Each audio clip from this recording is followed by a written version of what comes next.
Continuamos naquela série de mensagens sobre o que Jesus espera dos seus seguidores. Jesus, antes de voltar aos céus, depois de haver ressuscitado, disse que toda autoridade tinha sido lhe dada e, portanto, nós deveríamos ir e fazer discípulos de todas as nações, ensinando-os a obedecer todas as coisas que Jesus nos ordenou. Então, por isso, temos falado sobre cada uma das coisas que Jesus nos ordenou para que aprendamos a obedecer e para que ensinemos outros a obedecer de semelhante modo. Lembra que na semana passada, quando falamos sobre a persistência na oração, vimos que estar preparado para a volta de Jesus tem a ver com a oração?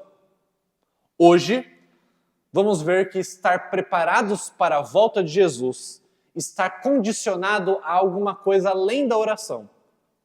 Estar preparado para a volta de Jesus também está atrelado ao nosso serviço. Abra sua Bíblia em Mateus capítulo 25. Vamos ler dos versos 14 até o 30.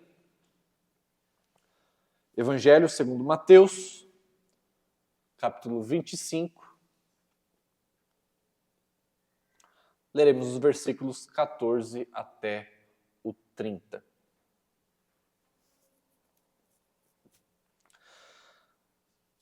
Da mesma maneira que no texto da semana passada, Jesus está num contexto em que ele está falando sobre coisas que aconteceriam no futuro.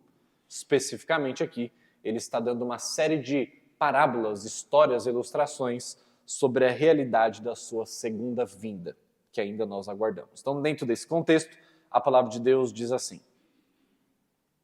o reino dos céus também pode ser ilustrado com a história de um homem que estava para fazer uma longa viagem. Ele reuniu seus servos e lhes confiou seu dinheiro, dividindo de forma proporcional à capacidade deles. Ao primeiro entregou 5 talentos, ao segundo 2 talentos e ao último 1 talento. Então foi viajar. O servo que recebeu 5 talentos começou a investir o dinheiro e ganhou outros 5. O servo que recebeu 2 talentos também se pôs a trabalhar e ganhou outros 2. Mas o servo que recebeu 1 talento cavou um buraco no chão e ali escondeu o dinheiro do seu senhor. Depois de muito tempo, o senhor voltou de viagem e os chamou para prestarem contas de como haviam usado o dinheiro. O servo ao qual ele havia confiado 5 talentos se apresentou com mais 5. O Senhor me deu 5 talentos para investir e eu ganhei mais 5. O Senhor disse: muito bem, meu servo bom e fiel. Você foi fiel na administração dessa quantia pequena e agora lhe darei muitas outras responsabilidades. Venha celebrar comigo. O servo que havia recebido 2 talentos se apresentou e disse: o Senhor me deu 2 talentos para investir e eu ganhei mais 2. O Senhor disse: muito bem, meu servo bom e fiel. Você foi fiel na administração dessa quantia pequena e agora lhe darei muitas outras responsabilidades. Venha celebrar comigo. Por último, o servo que havia recebido 1 talento veio e disse: eu sabia que o Senhor é homem severo, que colhe onde não plantou e ajunta onde não semeou. Tive medo de perder seu dinheiro, por isso o escondi na terra. Aqui está ele. O Senhor, porém, respondeu: servo mau e preguiçoso. Se você sabia que eu colho onde não plantei e ajunto onde não semeei, por que não depositou meu dinheiro? Pelo menos eu teria recebido juros. Em seguida, ordenou: tirem o dinheiro deste servo e deem ao que tem os 10 talentos. Pois ao que tem, mais lhe será dado e terá em grande quantia. Mas do que nada tem, mesmo o que não tem, lhe será tomado. Agora lancem este servo inútil para fora, na escuridão, onde haverá choro e ranger de dentes. Então essa é uma parábola muito simples. Jesus está falando aqui de um modo a ilustrar aquilo que ele queria ensinar. E o que Jesus queria ensinar com essa parábola? Jesus está explicando para os seus discípulos como eles deveriam esperar o seu retorno, a sua volta.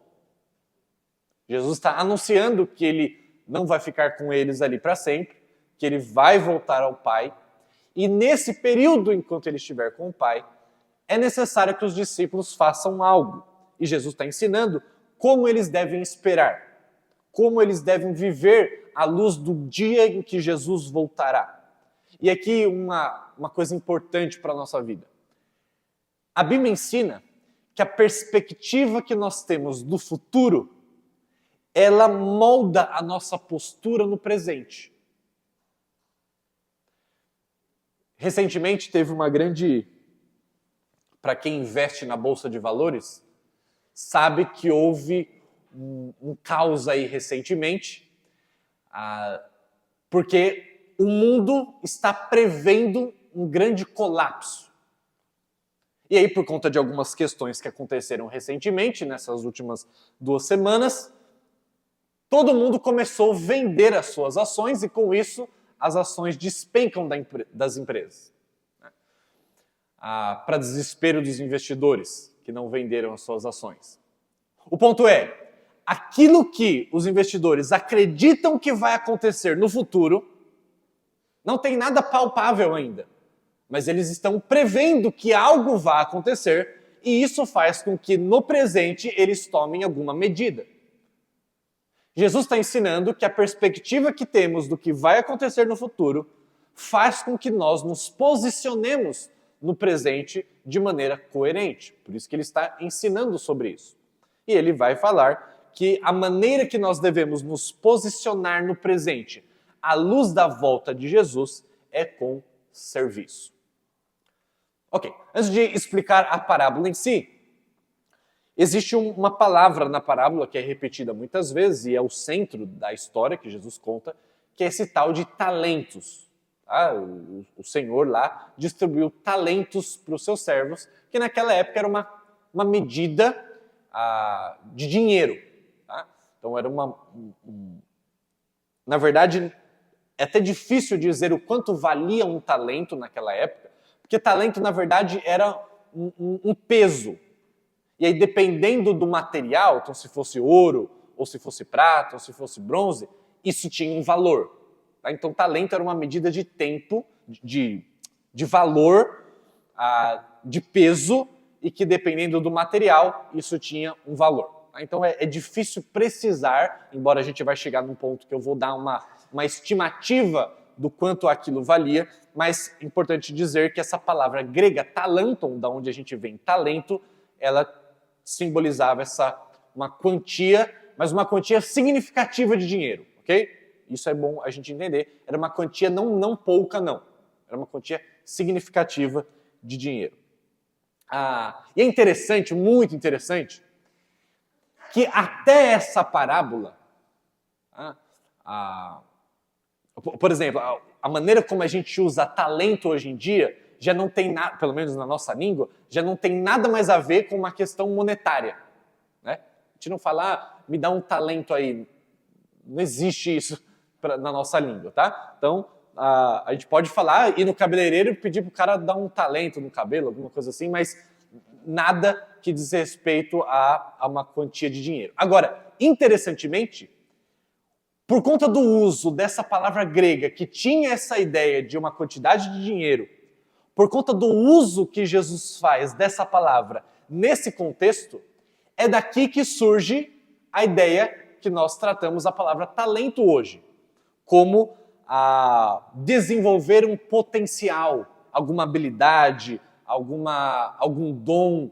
Nós usamos a palavra talento hoje, no português, no inglês, em qualquer outra língua, desse jeito que nós usamos, não mais como uma quantia de dinheiro, e sim como uma habilidade a ser desenvolvida, por conta dessa parábola. Essa parábola que ditou a maneira como a gente lida com a palavra talento até hoje. Agora, antes de entrarmos em si nas partes da parábola, a primeira coisa que nós precisamos observar de imediato, quando esse Senhor distribui talentos para os servos, para os 3 servos, Um ele dá 1 talento, um ele dá 2 talentos e outro ele dá 5 talentos. É importante notar que esse senhor estava confiando essa grande quantia de dinheiro para aqueles servos administrarem. Aquele dinheiro não era dos servos. Isso é importante a gente observar logo de início. E por que isso é importante? Se aquele dinheiro não era dos servos, os servos deveriam prestar contas do que eles fizeram com o dinheiro, e eles não tinham muita liberdade de fazer o que quiserem com o dinheiro. Ok? Eles deveriam, sim, multiplicar o dinheiro, como o final da história demonstra que era o que o Senhor esperava.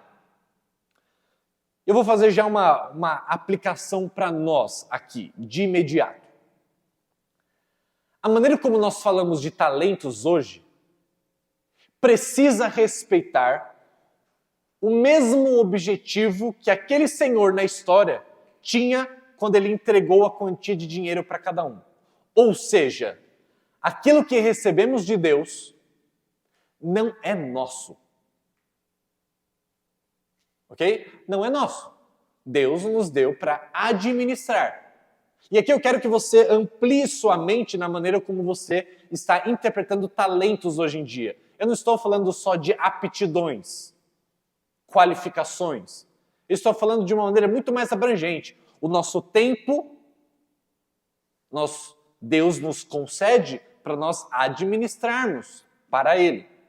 O nosso dinheiro, da mesma forma. Os nossos dons, eu vou falar mais para frente que a nossa história, tudo isso é que Deus tem nos dado, não para terminar em nós mesmos, mas porque nós somos chamados a ser mordomos, administradores daquilo que Deus tem nos confiado. O meu tempo não é meu, o meu dinheiro não é meu, as minhas qualidades, qualificações, a minha história não é minha.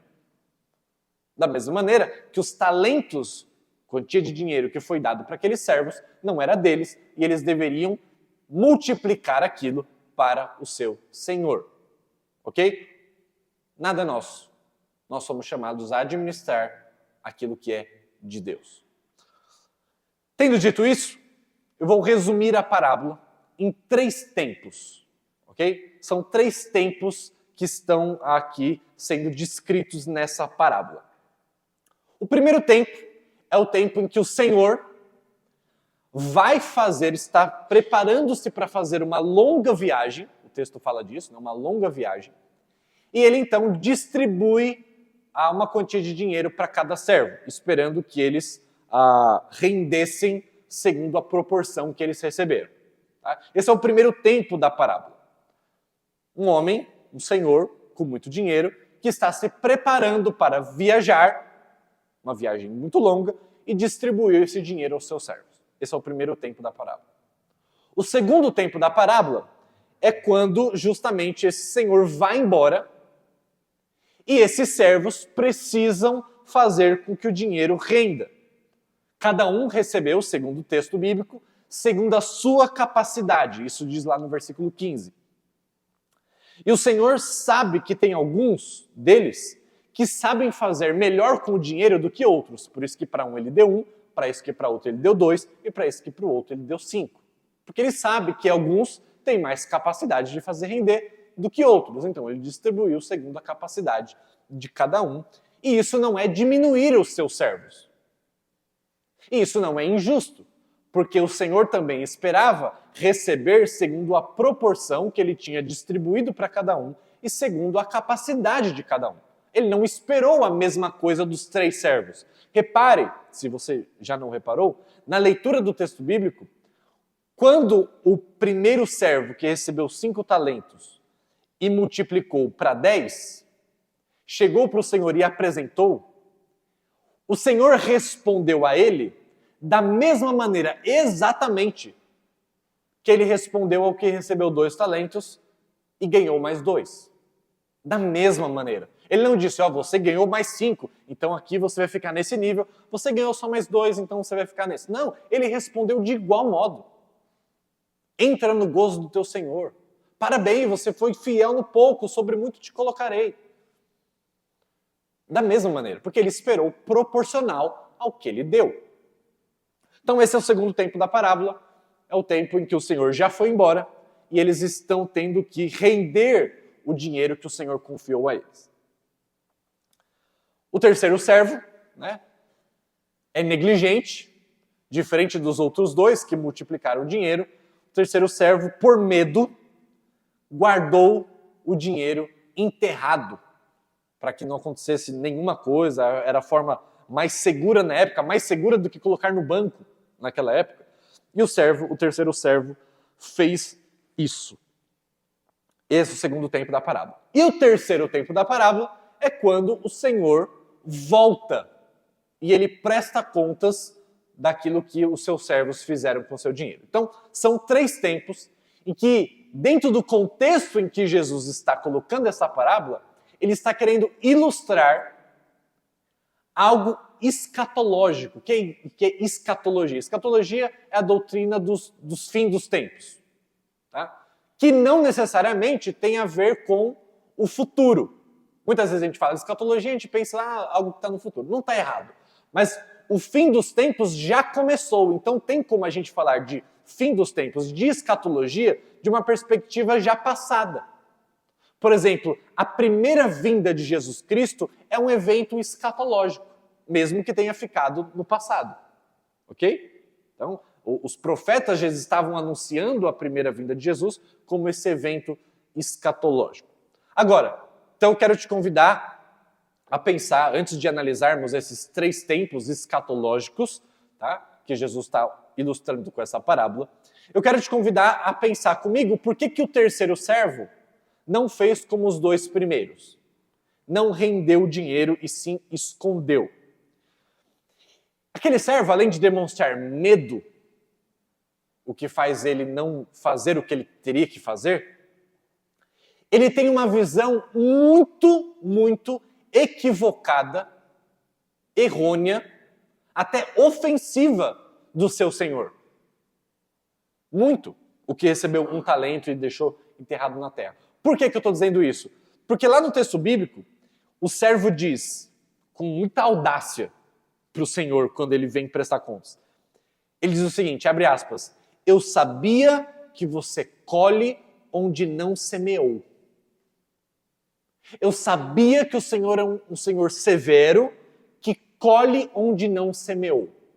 Ou seja, eu não joguei sementes na terra e ainda assim eu espero que a colheita aconteça. Ele está dizendo, o Senhor é severo nesse ponto. Agora eu quero te convidar a pensar, isso é verdade na história? Não é verdade. Porque aquele Senhor deu um talento para ele, que eu já vou falar daqui a pouco, que é uma grande quantia de dinheiro. Muito. Ninguém ficou com pouco. Se ele tivesse não dado nada para o servo e voltasse dizendo, e aí, cadê o meu lucro?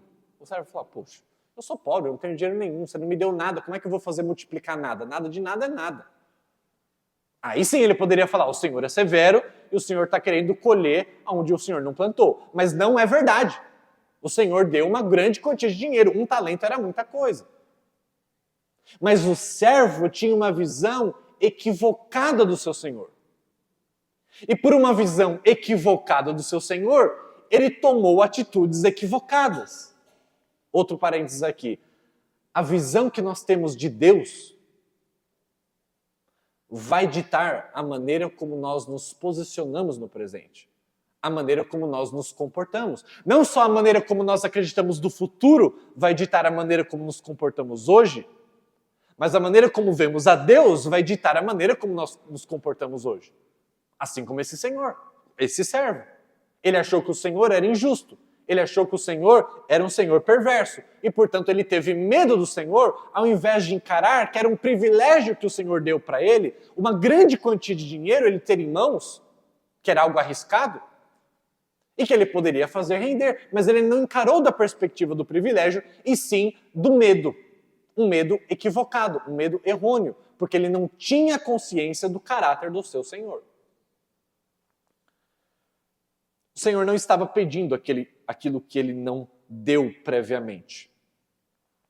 Portanto, ele diz, servo mau e negligente, Já que você sabia que eu ceifo onde não semeei, que eu ajunto onde não espalhei, o servo não está dizendo que isso é verdade, ele está dizendo, se você acreditava nisso, então por que você não colocou o dinheiro no banco para pelo menos o dinheiro ter rendido um pouco? Se você achava que eu era assim, então por que você não fez isso? E esse terceiro servo é usado como exemplo de negligência e é tratado com muito rigor na Bíblia. Ok, agora vamos para os 3 tempos escatológicos da parábola. E olha que interessante como esses 3 tempos da parábola refletem 3 tempos escatológicos. O primeiro, Jesus vem, distribui dons, distribui presentes aos homens, e ele diz, eu vou fazer uma grande viagem. O presente escatológico, o primeiro tempo escatológico aqui, é justamente o presente da época dos discípulos. Ou seja, os discípulos estavam recebendo de Jesus presentes, dons, talentos, e Jesus está dizendo, eu vou voltar para o Pai. Eu vou fazer uma longa viagem que vocês não sabem quanto tempo vai demorar. O contexto todo do capítulo 24 e 25 de Mateus é Jesus falando, vocês não sabem quando vai ser. Vocês não sabem. Mas até lá, até eu voltar, vocês precisam fazer alguma coisa com aquilo que eu estou dando para vocês. Por exemplo, Efésios 4 fala que Jesus deu dons aos homens, que naquele contexto são dons espirituais, e que nós devemos fazer algo com esses dons enquanto Jesus não volta. Dons dados pelo Espírito, por meio do Filho. Atos 2 demonstra que o Espírito derrama, o Espírito é derramado em nosso coração e o reino começa a avançar.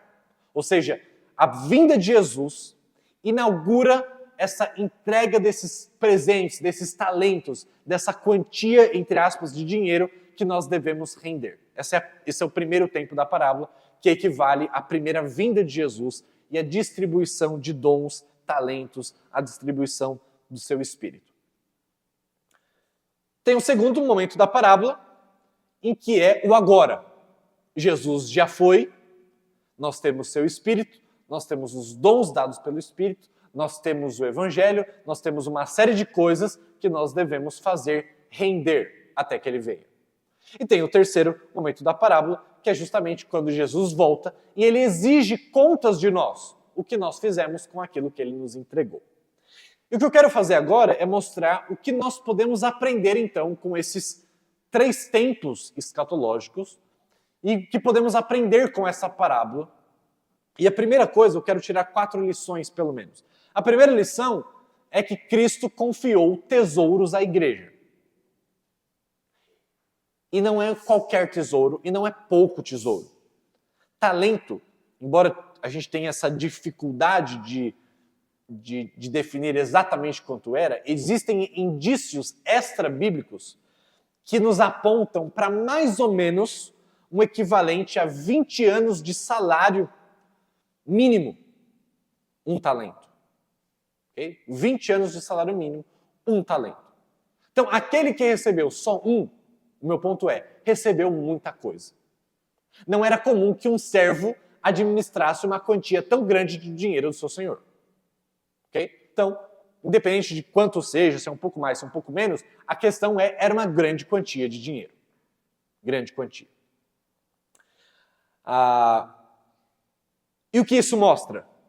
Jesus está nos ensinando que ele não nos deixou com pouco. O que recebeu menos no reino de Deus, recebeu muita coisa. Esse é o ponto. Ninguém está esperando a volta do seu Senhor com pobreza. Ninguém está esperando a volta do seu Senhor com miséria. Todos nós recebemos muita coisa. Alguns mais, certamente. Alguns menos. Mas mesmo que recebeu menos, recebeu muita coisa. Okay? Essa é a primeira coisa. E a Bíblia fala de quais são esses tesouros que esse Senhor Jesus nos confiou na sua primeira vinda. Por exemplo, o seu Espírito derramado em nós. Imagina o privilégio. Nós podemos falar que temos o próprio Deus que era uma coisa inimaginável na época, o próprio Deus habitando dentro de nós, no seu Espírito Santo. Isso é uma riqueza ou não é? Será que a gente está esperando com pouco? Será que a gente pode dizer que Deus, o Senhor me deixou com pouca coisa para esperar a sua vinda? Só isso já nos mostra que esperamos com muita riqueza. Temos o próprio Deus habitando em nós. Segundo lugar, Deus nos deixou com dons espirituais, que devem ser usados para o serviço. Imagina só, eu e você, pecadores miseráveis, podemos ser bênção na vida uns dos outros através dos dons do Espírito. Que privilégio! Somos capacitados por Deus a fazer aquilo que Ele nos chamou para fazer. Mas em terceiro lugar, Deus não nos deixou apenas o Espírito, Deus não nos deixou apenas os seus dons, mas Jesus nos deu a sua vida, o Evangelho. Jesus morreu numa cruz para morrer a nossa morte, e Jesus viveu a nossa vida que nós não conseguimos viver. E Ele nos concede a sua justiça. Nós temos o Evangelho, que é a maior riqueza que poderíamos ter. Nós temos a salvação pela graça. Portanto, meus irmãos, não importa o quão pouco você acha que tenha recebido, você recebeu muita coisa. Todos nós recebemos muita coisa. Ninguém espera o Senhor com pobreza. Deus nos deu tesouros que devem ser desenvolvidos por nós. Não importa se você recebeu 1 talento, não importa se você recebeu 5 talentos, todos nós recebemos muito dinheiro. E Deus tem uma sabedoria que aos olhos do mundo é loucura. Porque quem em sã consciência daria tanta coisa para gente como eu e você administrar? Ou seja, em primeiro lugar, Cristo confiou tesouros à igreja. Em segundo lugar, Cristo não exige mais do que nós podemos fazer. E que bênção isso! Alguns dizem assim, olha, pastor, eu gostaria de servir, mas eu não sei falar igual o senhor sabe falar lá na frente, eu não consigo. Então, pastor, eu queria até servir, mas como Deus não me deu essa capacidade, Deus, eu queria até evangelizar, mas eu não sei falar muito bem, sabe? Então, Deus deu para cada um aquilo que cada um deve desenvolver. Deus deu a capacidade suficiente para fazermos aquilo que devemos fazer. Claro que as capacidades que Deus nos deu precisam ser desenvolvidas. Isso vale para todo dom. Nós podemos melhorar aquela capacidade que Deus nos deu. Mas o ponto é, Deus concede para nós aquilo que Ele espera de nós. Então, Deus nunca tem uma missão para nós que nós não tenhamos a capacidade dada por Ele para desempenhá-la. Nunca. E Deus justamente espera de nós segundo a proporção do que nos foi dado. Deus não espera de mim o que Deus esperou do Tim Keller, por exemplo. E isso me dá um grande alívio. Não espera. Eu posso louvar a Deus pela vida dele, eu posso perceber o que grandes homens e mulheres do passado e do presente têm feito em nome de Jesus, mas eu não preciso validar a minha dignidade ou o meu dar um valor para mim segundo uma comparação com alguém que está fazendo mais, porque Deus espera segundo a proporção do que Ele deu.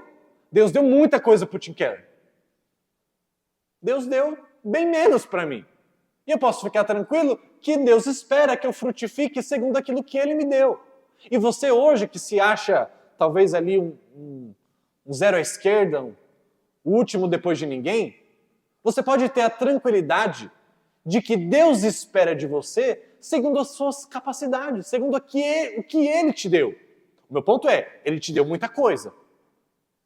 Mas não se compare com outros tentando chegar no mesmo...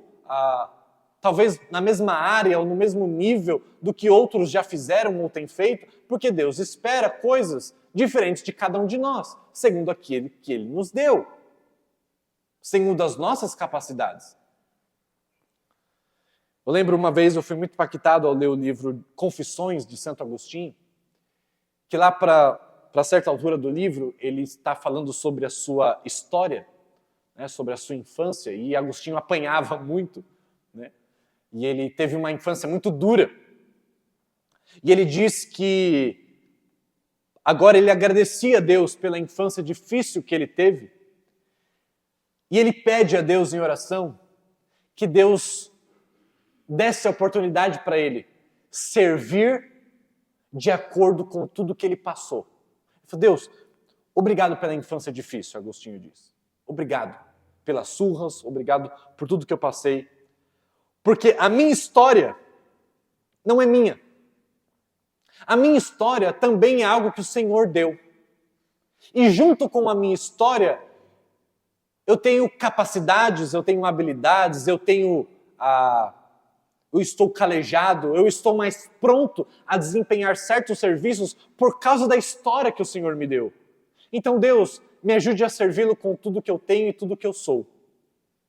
Me ajude a servi-lo com a minha história. E o Senhor vai esperar de mim aquilo que eu posso entregar com tudo que o Senhor me deu, com a história que o Senhor me deu. A minha história é meu talento. A minha história é o meu talento. E eu tenho que servir o Senhor com ela. E por que eu estou dizendo isso? Porque muitas vezes a gente se esconde por trás da nossa história. A gente se justifica por conta da nossa história. Mas Deus quer usar a nossa história, Deus quer usar até as nossas limitações para que nós façamos render. E Ele espera de maneira proporcional. Deus deu o que é necessário para aquilo que Ele espera de nós. E que grande alívio é isso. Você tem mais do que precisa e Ele só cobra o que Ele te deu. Ele espera que você sirva de conformidade com o que você tem. Isso é uma grande notícia. Terceiro lugar, nós não aguardamos a sua vinda com ócio, mas com serviço. Ele não deu a quantia, o Senhor não deu a quantia de dinheiro para cada um e diz: fiquem aí cochilando até que eu volte. Não, cada um deveria fazer render. E o que é interessante é que Deus também, em Jesus, nos deu grandes coisas e que Ele diz que assim que Ele fosse ao Pai e que nós recebêssemos o Espírito Santo, nós deveríamos imediatamente começar a anunciar o Evangelho do Reino. Não foi isso que aconteceu lá em Atos? Ao receberem o Espírito Santo, então agora sim eles seriam testemunhas em toda Judeia, Jerusalém, Judeia, Samaria e até os confins da terra, imediatamente.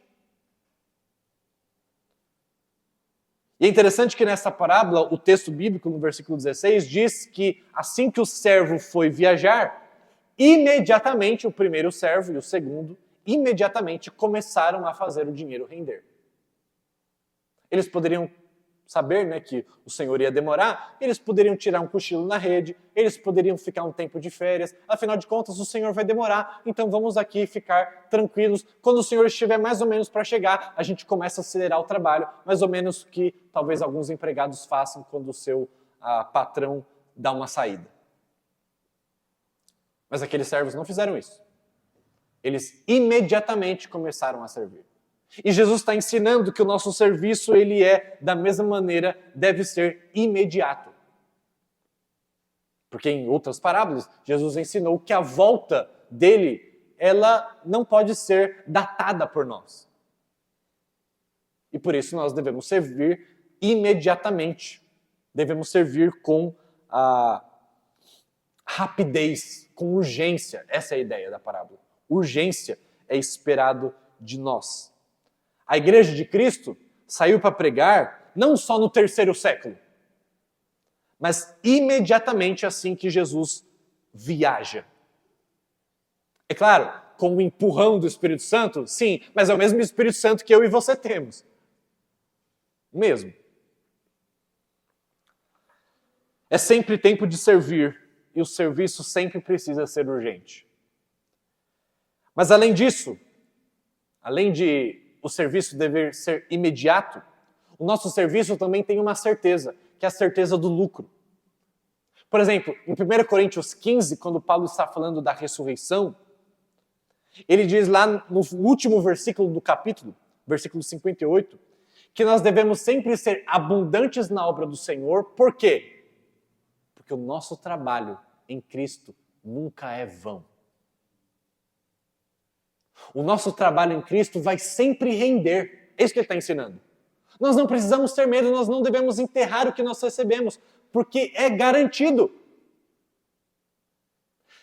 Quando Jesus nos desafiou a pregar o Evangelho, aquilo que nós chamamos da grande comissão, que é uma comissão de fato, antes de ser uma grande comissão, uma grande promessa. Ele prometeu que estaria conosco.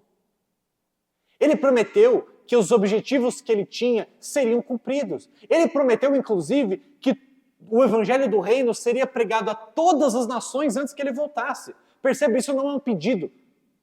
Isso é uma promessa. Ele não diz, gente, por favor, vocês precisam me ajudar.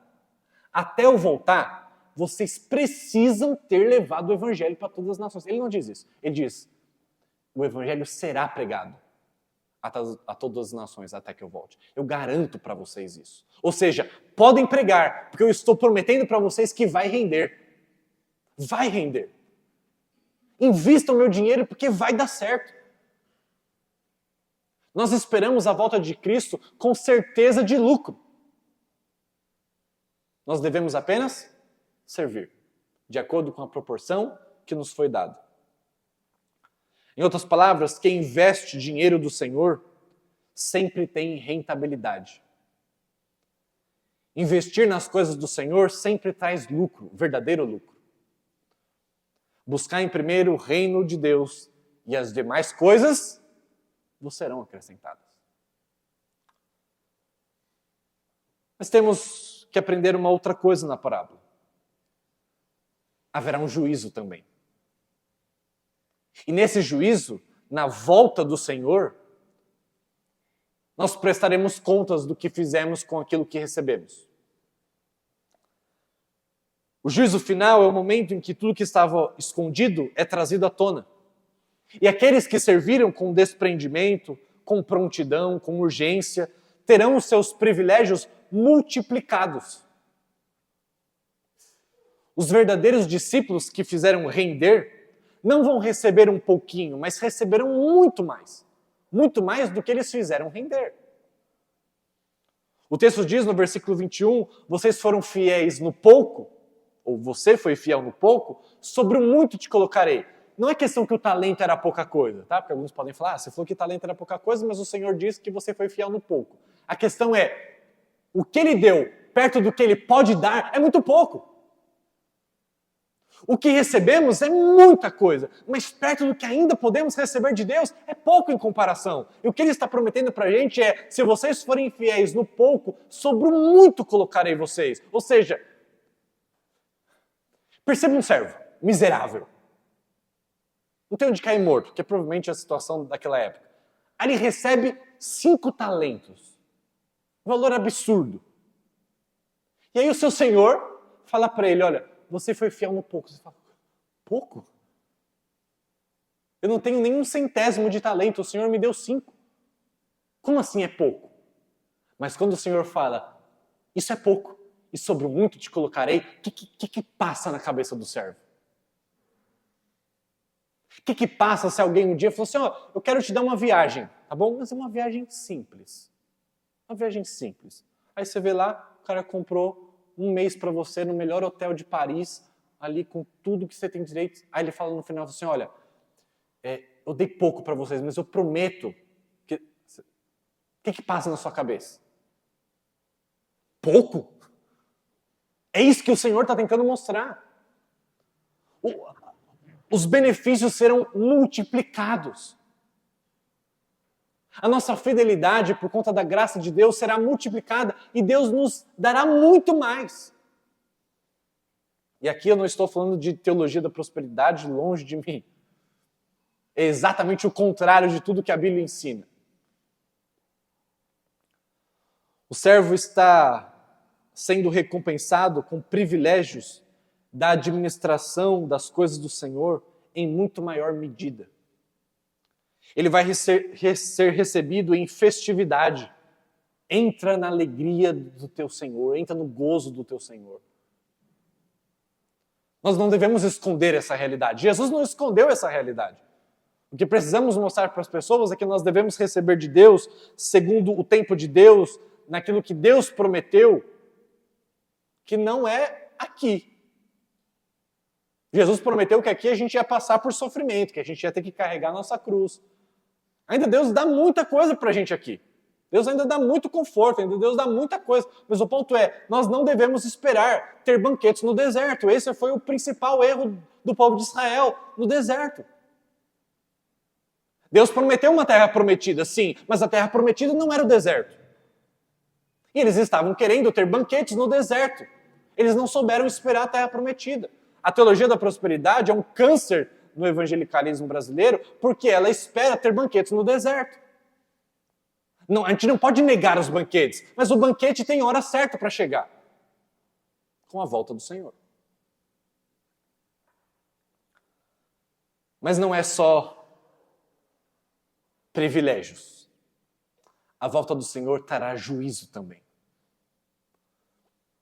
Aquele que desonra aquilo que recebeu do Senhor, aquele que parece discípulo, aquele que está no meio de nós, mas que não faz uso do que o Senhor deu, vai ser desmascarado no fim. Aquele que tem uma compreensão equivocada de quem é o seu Senhor, vai ser desmascarado. Jesus estava falando para pessoas que aparentemente faziam parte do povo, como alguns de nós. Mas Jesus está dizendo, haverá um castigo. Um castigo que trará desespero, terror, choro, ranger de dentes. Um lugar de verdadeiro tormento. Jesus traz rendimento impressionante para quem investiu corretamente. Mas ele traz castigo impressionante também para aqueles que negligenciaram as suas riquezas. Para aqueles que viveram uma vida ouvindo a palavra, ouvindo as verdades do Evangelho, ouvindo sobre todas essas maravilhas que vocês têm ouvido e negligenciaram isso, passarão por um juízo muito mais rigoroso do que aqueles que nunca ouviram. A Bíblia fala sobre isso. Ai de ti, Betsaida. Ai de ti, Corazim. Porque se em Sodoma e Gomorra tivesse acontecido os mesmos milagres, as mesmas demonstrações de poder que houve aí, há muito eles teriam se arrependido. Portanto, haverá muito mais rigor para vocês no dia do juízo. Nós recebemos muita coisa e temos recebido muita coisa. E se nós não servirmos, se nós não compreendermos, se nós não abraçarmos as riquezas do Senhor, nós estaremos em apuros. E eu não estou negligenciando a graça aqui. Muito pelo contrário. É a graça que nos faz receber os tesouros do Senhor e fazer multiplicar. Porque não há graça que nos deixe no mesmo lugar. Não há graça que nos mantenha na mesma situação.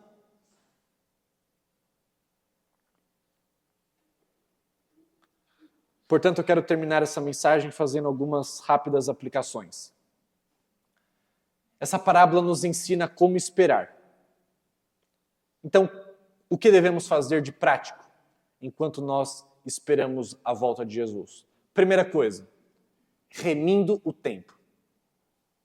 O tempo é uma das coisas mais preciosas que Deus nos deu. E que a gente não pode voltar atrás, a gente não pode recuperar o tempo perdido. Não dá. Com dinheiro a gente pode. A gente pode fazer um investimento, perder, mas depois fazer um investimento melhor, recuperar. Tempo não. Todo mundo tem 24 horas por dia. Se você desperdiçar, já acabou. Não volta atrás. Não sabemos o tempo da vinda de Jesus. Velórios inesperados estão cheios por aí. Nunca podemos postergar aquilo que o Senhor nos ordena a fazer agora, porque nós não sabemos o dia de amanhã. Não sabemos quando vamos, não sabemos quando Ele vem.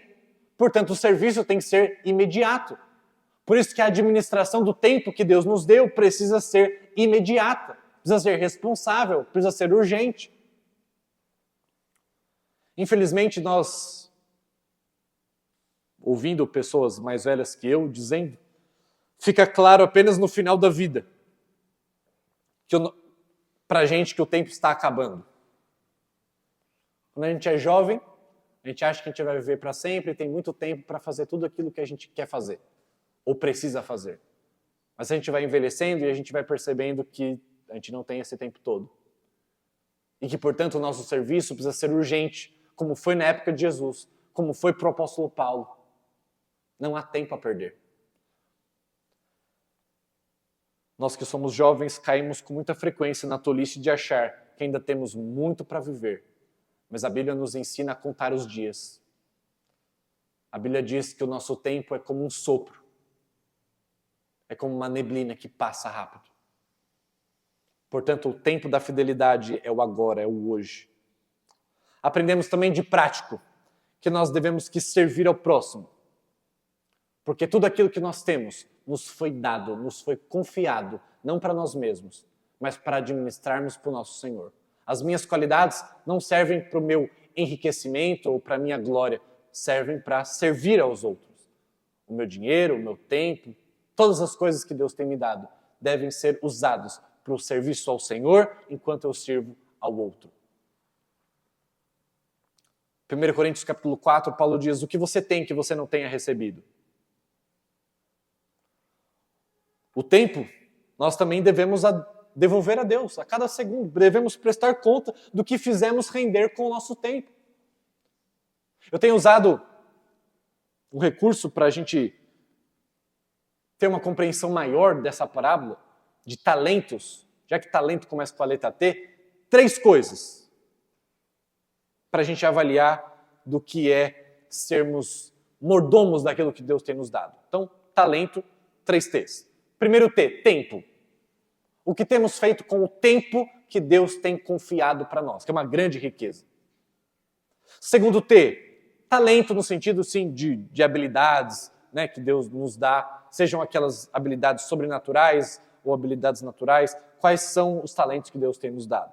E por último, tesouro, nosso dinheiro, nossos bens materiais. Deus espera que nós façamos render tudo aquilo que Ele tem nos confiado. Se você tem pouco, Deus espera que você renda proporcional ao que você acha que tem pouco. Se você acha que tem muito, então Deus espera que você renda proporcional ao que você tem. Portanto, comece a pensar em como você tem servido as pessoas ao seu redor. A começar na igreja, mas também fora dela. E por último, Deus sempre faz o seu reino crescer. Investir nas coisas de Deus vale a pena, meus irmãos, porque o seu reino sempre cresce. Ele se manifesta cada dia mais. Portanto, nós devemos esperá-lo, ansiosos pela recompensa. Servir ao Senhor traz grande recompensa. E é assim que nós devemos esperá-lo. Com serviço, alegre e na certeza de que haverá grande recompensa. Eu quero fechar essa mensagem lendo apenas 1 Coríntios 4, versículo 10 e 11, que diz: Deus concedeu um dom a cada um, e vocês devem usá-lo para servir uns aos outros, fazendo bom uso da múltipla e variada graça divina. Você tem o dom de falar? Então faça-o de acordo com as palavras de Deus. Você tem o dom de ajudar? Faça-o com a força que Deus lhe dá. Assim, tudo que você realizar trará glória a Deus por meio de Jesus Cristo. A Ele seja a glória, o poder para todo sempre. Amém. Vamos orar. Senhor Deus, obrigado, Pai, porque o Senhor não nos deixou em pobreza. Obrigado pelo Teu Espírito, obrigado pelos dons e talentos, obrigado pelo tempo, obrigado pelos recursos, obrigado, sobretudo, pelo Evangelho. Obrigado pelo sacrifício de Cristo feito em nosso favor. E suplicamos-te, Senhor, que enquanto o Senhor não volta, que sejamos servos que administram as tuas coisas de maneira fiel, de maneira leal, porque queremos ser encontrados fiéis por ti na tua volta. Deus, nós temos falhado miseravelmente em sermos fiéis. Temos falhado, Deus, de imediato em reconhecer que aquilo que o Senhor nos dá não é nosso. Temos falhado em administrar segundo as suas prioridades. Temos dificuldade de buscar o reino dos céus em primeiro lugar. Deus, todos nós temos essa dificuldade, precisamos reconhecer isso diante do Senhor. E suplicamos-te, Deus, essa noite, que o Senhor nos ajude, que o Senhor nos dê a graça suficiente para que façamos render aquilo que o Senhor tem nos confiado. Para que multipliquemos, Deus. Para que frutifiquemos de maneira condizente com aquilo que temos recebido do Senhor. Para que nós não sejamos encontrados infiéis. Para que nós não percebamos tarde demais que nós desprezamos a Tua graça. E que, embora parecêssemos de verdade termos recebido os Teus tesouros, isso foi negligenciado por nós e apenas nos enganamos. Mas cultiva de nós, Pai, os verdadeiros salvos, os verdadeiros filhos Teus. Uma ânsia saudável e santa pelo Seu retorno. E pelos privilégios inimagináveis e inigualáveis que o Senhor tem reservado para nós. Assim oramos agradecidos e te suplicamos em nome de Jesus. Amém.